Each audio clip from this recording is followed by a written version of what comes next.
Gaaffiin karra galaanaa Itoophiyaaf dhimma birmadummaa biyyattii jedhan miseensi raayyaa ittisa biyyaa duraanii Shaalaqaa Jambaree Tasammaa Hayyala Masfin dabalata qaba.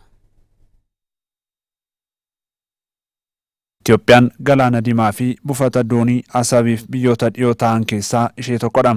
Dantaa biyya keenya eegsisuu fi kabachiisuun itti gaafatamummaa dhaloota kanaa ta'uun hubatamuu qaba.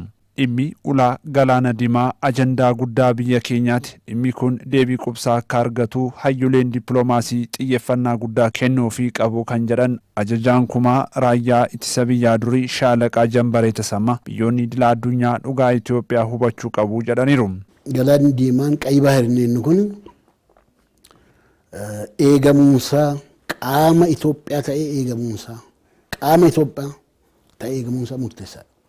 Eertiraa kan jedhamtu kun beekamtu dur Baahira Nagaash jedhama. Baahira Nagaash immoo galaanuma sana qabateetu galaana sana gubbaa Naakuraa Daahilaa kan jedhamu jiru Dasotonni baay'ee jira. Baxxixannoonis gurguddaanis Daahilaaggin isa guddaadha. Kun hunduu qaama Itoophiyaati.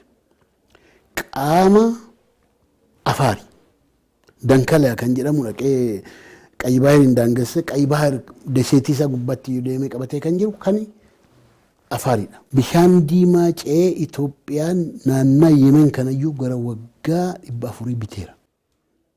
Isayyuu darbee jira. Daangaan keenya hunda'u hamma sanatti adeemaa jira.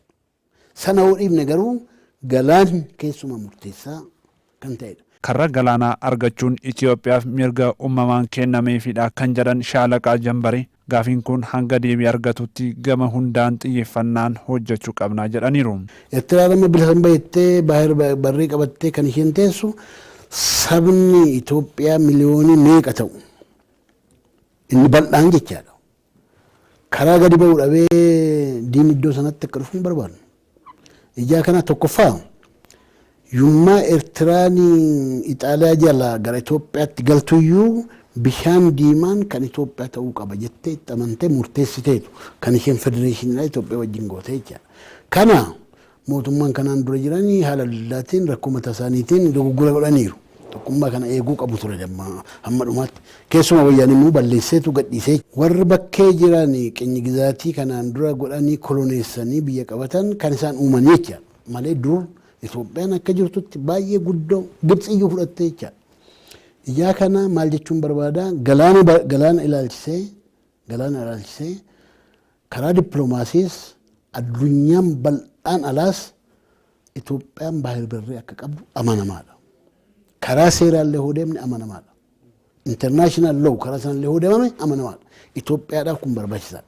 Seerri idil addunyaa ulaan galaanaa akka itti fayyadama biyyoota hundaaf wabii ta'uu ibsaa nutis kan jennu seerri kun haa kabajamudha jechuun eraniiru. Keessumaa amma Asab kan Itoophiyaati. Yoomiyyuu taanaan jechaadha. Dogoggora guddaadha kun. Kan itti murtaa'ee gara Eertiraatti galtes hin jiru. Kan beekamus hin jiru. Mataa isaatiin mallas kan jedhamu kan akkas godhe. Kun immoo yakka guddaadha Itoophiyaa gubbatti jechuudha kun deebi'uu qaba.